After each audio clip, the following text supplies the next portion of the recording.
Всем привет! Вы на канале Twin Peaks Rabbits. В этом видео будем делать коврики для кроличьих домиков, немного убираться в вольере и заполнять копалку. Спасибо, что зашли на канал и приятного просмотра. У меня давно лежали без дела эти коврики-пазлы. На самом деле они были еще в самом первом вольере у кроли. Я оставляла их для того, чтобы обустроить второй этаж, но в итоге до этого так и не дошло, и они просто занимали место на балконе. Недавно мне пришла идея разрезать их и постелить на домики, чтобы кроликам было мягче лежать. Обычно на домиках есть лежанки, но они часто их скидывают или метят, и в итоге домики стоят с голой деревянной крышей, что не есть хорошо для лапок кроликов. Сразу скажу, разрезание таких ковриков было хорошей идеей, потому что они идеально подходят по размеру и достаточно плотно сидят, и кролики не пытаются и не могут их скинуть. Также эти коврики удобны тем, что с них, в отличие от дерева, довольно просто смыть метки. Тем более, если у вас группа кроликов, которая еще не поделила территорию, как у меня. Сейчас в вольере царит полный бардак. Кролики только недавно начали устанавливать иерархию после совместного заселения. До этого кроля постоянно пряталась и убегала, особо никак не контактировала с веслоушками.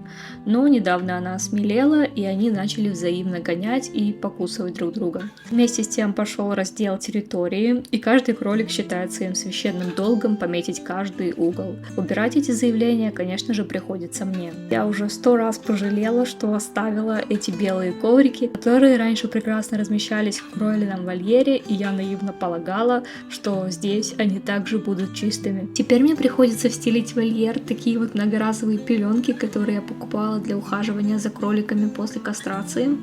Стирать их занимает гораздо меньше времени, чем ходить и отмывать метки. Устанавливаю домик с идеально вписавшимся ковриком, а сверху кладу лежанку. Ставлю остальные домики и возвращаю игрушки в вольер.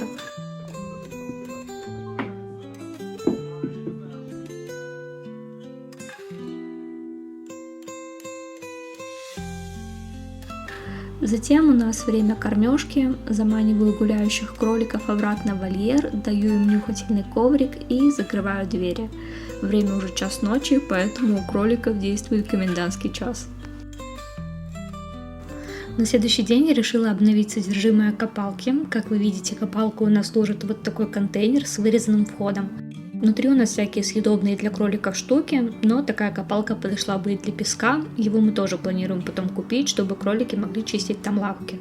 Недавно мне как раз написали комментарий с просьбой снять видео про копалку, чем ее можно наполнять, поэтому сегодня покажу содержимое нашей копалки. В принципе, наполнять можно чем угодно, например, нарезать картон, скомканную бумагу, в общем, все, что копается и безопасно для кроликов.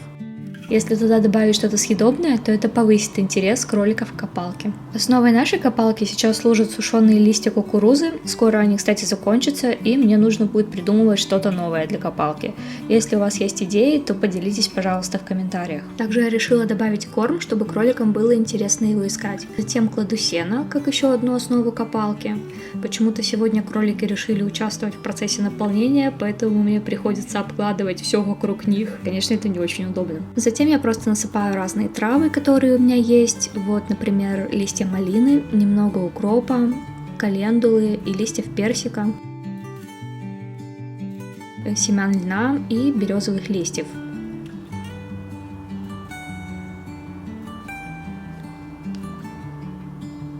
Вот и все, такая кормушка-копалка у меня получилась.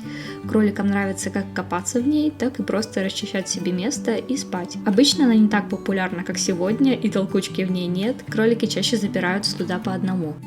Если у вас есть копалка, то напишите ваши варианты ее наполнения, мне будет интересно почитать, взять какие-то идеи для новых наполнений. Спасибо за просмотр, до встречи в новом видео.